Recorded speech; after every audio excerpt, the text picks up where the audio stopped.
आंखों में नींद और मन में बेचैनी, इन सब के बावजूद भी मैं निकल पड़ा अनजानी राहों पर एक सैर के सिलसिले से। सो हेलो गाइस, स्वागत है मेरे यूट्यूब चैनल पे। और मैं आज जा रहा हूँ पुरी, जो कि है उड़ीसा में। बचपन में एक बार गया था पुरी समंदर में सैर करने के लिए, तब तक के लिए मैं बहुत ही छोटा था। तब मेरी उम्र 1.5 साल था और आज मैं 20 साल का हो गया हूँ। मैं जा रहा हूँ पूरी उड़ीसा में और देखो मेरी आंखों में अभी भी नींद है, क्योंकि मैंने ठीक से रात को सोया तक भी नहीं। और तो और मेरी माँ, मौसी, मौसा जी और मेरे पिताजी और मैं सभी मिलके प्लेटफॉर्म में इंतज़ार करें, क्योंकि कब तक आएगी मेरी गाड़ी आने के बाद फिर मैं सो जाऊँगा, क्योंकि मुझे बहुत नींद आ रही है। और ये देखो गाड़ी आने के बाद मैं सो गया हूँ। और मैं आज अकेले पहली बार जर्नी कर रहा हूँ, क्योंकि मेरा सीट सबसे आखिर में था, मेरे माँ बाप का सबसे पहले। और बहुत ही कम नींदों के साथ हम सब पहुँच ही गए सिलीगुड़ी जंक्शन। पहुँचने के बाद सिलीगुड़ी जंक्शन के बाद ये टाउन आ गया। टाउन को पार करते हुए हम जा रहे हैं एनजेपी की तरफ। गाड़ी एनजेपी की तरफ ही जा रहे हैं और बीच में मिला हमारा ये कॉलेज। ये वही कॉलेज है जिस कॉलेज से आज 2025 को मैं पास आउट हो गया हूँ। इससे मेरे साथ जितने भी दोस्त हैं उन सभी यादें जुड़ी हुई है इस कॉलेज में। एक वक्त था कि हमने बहुत मज़े किए इस कॉलेज में, मैं कभी नहीं भूल सकूँगा वो यादें, वो जो दिन थे। जैसे कि हम बचपन के एक सगे भाई हैं, जब सगे भाई एक दूसरे के साथ मैदान में जाके खेलते हैं। तो देखो भाई हमारी गाड़ी भी एनजेपी की तरफ जा रही है ये आज। और यहाँ से दूर दूर तक दार्जिलिंग के पहाड़ भी दिख रहे हैं, और वो भी ये पहाड़ बहुत ही खूबसूरत है। और यहाँ से कंचनजंगा पर्वत भी दिख रहे हैं। वो देखो भाई कंचनजंगा पर्वत, वो बादल के बीच छुपा हुआ है। सच कहूँ तो ये एक ऐसा सीजन है, नवंबर के शुरू से लेकर दिसंबर जनवरी के एंड तक कंचनजंगा पर्वत दिखाई देते हैं। सबसे बेस्ट टाइम है दिसंबर और जनवरी, इसी टाइम के बीच कंचनजंगा पर्वत दिखाई देते हैं। और लो भाई बातें करते करते हमारी गाड़ी भी एनजेपी पहुंच चुकी है।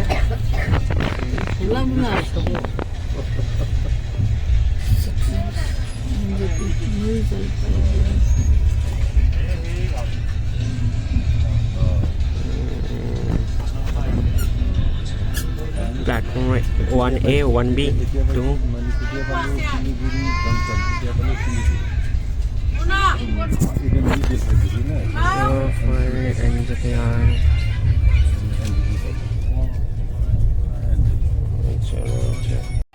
तो एनजेपी छोड़ने के बाद सीधा चला आया मालदा टाउन स्टेशन में, क्योंकि एनजेपी से मालदा टाउन तक इतनी देर से मैं सो रहा था, क्योंकि सारी रात से मैं ठीक से सोया नहीं, बैग्स पहरा देते रहा। और बीच में अगर सो भी गया तो 1 घंटे की नींद, सिर्फ 1 घंटे की नींद थी। इस 1 घंटे की नींद से मेरा सर दर्द कर रहा था, तो इसीलिए मैं सो गया था। और पास के बगल के में कुछ बच्चे सो रहे थे, और कुछ तो ऐसे भी थे कि बहुत शोर शराबा कर रहे थे। इनकी वजह से मैं ठीक से सो भी नहीं पाया। तो ठीक है, चलो आगे की कहानी आगे बढ़ाते हैं। और देखो भाई मालदा टाउन छोड़ने के बाद सीधा चलाया फरक्का बैरेज में। ये है फरक्का बैरेज, मतलब गंगा नदी के ब्रिज।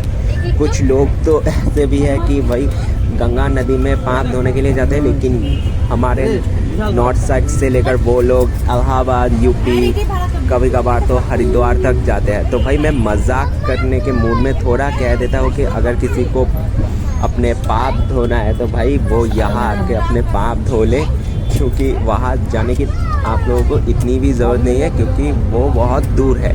मैं उन लोगों के लिए कह रहा हूँ, वो जो लोग बहुत ही आलसी हैं, भाई घर से बाहर निकलना नहीं चाहते हैं, बस उन लोगों का मानना है कि घर के सामने कोई ऐसा सरोवर मिल जाए जहाँ मैं डुबकी लगा के अपने सारे के सारे पाप धो लूँ, तो वो लोग यहाँ फरक्का बैरेज में आ जाए। लेकिन मैं कहूँगा कि इलाहाबाद, जो अभी प्रयागराज है, प्रयागराज, हरिद्वार, ऋषिकेश, ये तीनों जगह बेस्ट है गंगा सरोवर में स्नान करके अपने पाप धोने के लिए। इतनी देर मैं जो कह रहा था वो बस एक मजाक है उन लोगों के लिए जो लोग बहुत ही आलसी है, ज़्यादा दूर जाना नहीं चाहते। ये देखो, ये नदी इतनी विशाल है कि भाई इसकी गहराई बहुत ज़्यादा है और इसकी लहरें तो देखो भाई।